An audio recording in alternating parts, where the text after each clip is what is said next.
रात का आलम था और चांदनी की चादर बिछी हुई थी। मेवाड़ के किले की दीवारों के बीच एक नर्तकी की पायल की मधुर ध्वनि गूंज रही थी। वह थी राधिका, जिसकी खूबसूरती किसी जादू से कम न थी।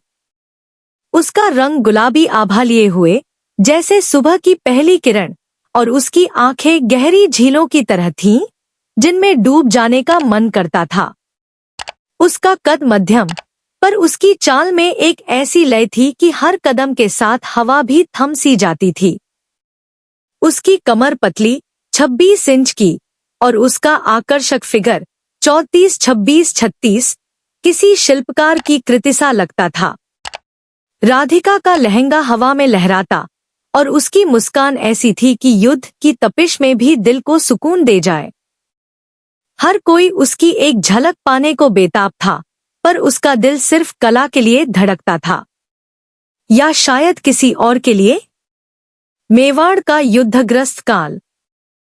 सन 1576, जब राणा प्रताप की सेना मुगलों के खिलाफ जंग की तैयारी में थी। राधिका, एक मशहूर नर्तकी, राजमहल में अपनी कला से सबको मंत्रमुग्ध कर रही थी। उसकी नृत्यकला में जादू था और उसकी एक झलक के लिए राजपूत सैनिकों के दिल बेकरार रहते थे। लेकिन राधिका का दिल सिर्फ एक शख्स के लिए धड़कता था, रघुवीर, एक नन्हा सैनिक, जिसके चेहरे पर सादगी और आंखों में युद्ध की आग थी। रघुवीर की तलवार तेज थी और उसका दिल राधिका की तरह नाजुक। दोनों की मुलाकात तब हुई जब रघुवीर ने एक बार राधिका को मुगल सैनिकों के हमले से बचाया। उस रात, जब राधिका ने रघुवीर की आंखों में देखा, उसे लगा जैसे समय ठहर गया। तुम्हारी आंखें, इनमें कोई कहानी छुपी है, राधिका ने धीमे से कहा। रघुवीर ने मुस्कुराकर जवाब दिया, और तुम्हारी नृत्य जैसे कोई कहानी बयां करता हो। लेकिन यह प्रेम कहानी इतनी सरल नहीं थी। एक रात, जब राधिका और रघुवीर चुपके से किले की छत पर मिले, एक अजीब सी चमक आसमान में दिखी। एक रहस्यमयी व्यक्ति, आर्यन, जो खुद को समय यात्री बताता था, वहां प्रकट हुआ। उसके कपड़े अजीब थे और उसके हाथ में एक चमकता हुआ यंत्र था। मैं भविष्य से आया हूं, उसने कहा। राधिका, तुम्हारी किस्मत में प्यार है, पर यह प्यार युद्ध को। और राधिका और रघुवीर हैरान थे। आर्यन ने बताया कि भविष्य में उसने एक किताब पढ़ी थी, जिसमें लिखा था कि राधिका और रघुवीर का प्यार मेवाड़ की हार का कारण बनेगा। अगर तुम दोनों साथ रहे, तो राणा प्रताप का अंत निश्चित है, उसने चेतावनी दी। रघुवीर ने गुस्से में तलवार निकाली। कोई भी हमारा प्यार नहीं छीन सकता। लेकिन राधिका का दिल डर से कांप रहा था। क्या वह अपने प्यार को त्याग देगी? राधिका और रघुवीर ने फैसला किया कि वे अपने प्यार को छुपाएंगे। लेकिन प्यार को छुपाना आसान नहीं था। हर रात, जब राधिका नृत्य करती, रघुवीर उसे दूर से देखता और उसकी आंखें बयां करती कि वह उससे कितना प्यार करता है। एक बार, जब राधिका ने एक गीत गाया, तेरे बिना ये दिल अधूरा, जैसे चांद बिना चांदनी, रघुवीर का दिल टूट गया। वह जानता था कि युद्ध नजदीक आ रहा था और वह राधिका को खोना नहीं चाहता था। इस बीच, आर्यन बार बार राधिका को चेतावनी देता। उसने बताया कि भविष्य में मेवाड़ की हार के बाद राधिका को कैद कर लिया जाएगा। अगर तुम रघुवीर से दूर रहोगी, तो मैं इतिहास बदल सकता हूं, उसने कहा। राधिका का दिल टूट रहा था।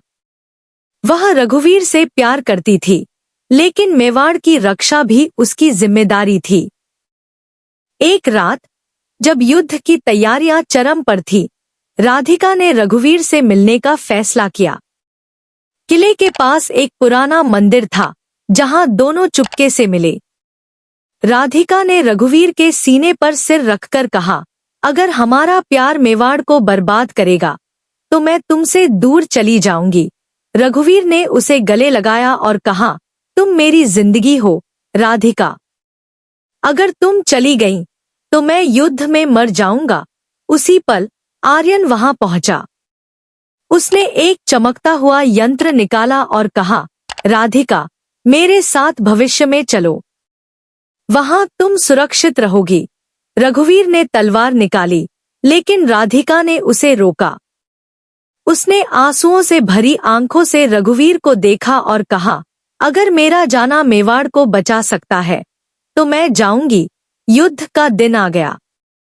रघुवीर मैदान में था और राधिका आर्यन के साथ भविष्य की ओर जाने को तैयार थी। लेकिन आखिरी पल में राधिका ने फैसला किया कि वह अपने प्यार को नहीं छोड़ सकती। उसने आर्यन के यंत्र को तोड़ दिया और रघुवीर के पास भागी। लेकिन तब तक बहुत देर हो चुकी थी। युद्ध में रघुवीर को एक घातक घाव लगा।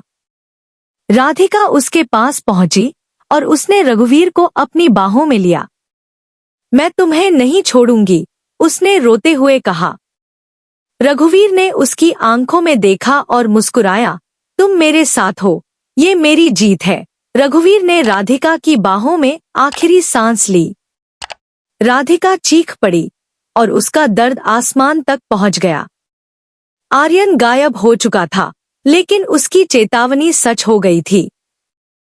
मेवाड़ युद्ध हार गया और राधिका को कैद कर लिया गया। कैद में राधिका ने अपनी कला को जीवित रखा। वह हर रात रघुवीर के लिए नृत्य करती और उसकी पायल की आवाज किले में गूंजती। लोग कहते थे कि राधिका की आत्मा आज भी मेवाड़ के खंडहरों में भटकती है, रघुवीर के प्यार की तलाश में। उनकी कहानी एक ऐसी प्रेम गाथा बन गई जो युद्ध के बीच भी अमर रही।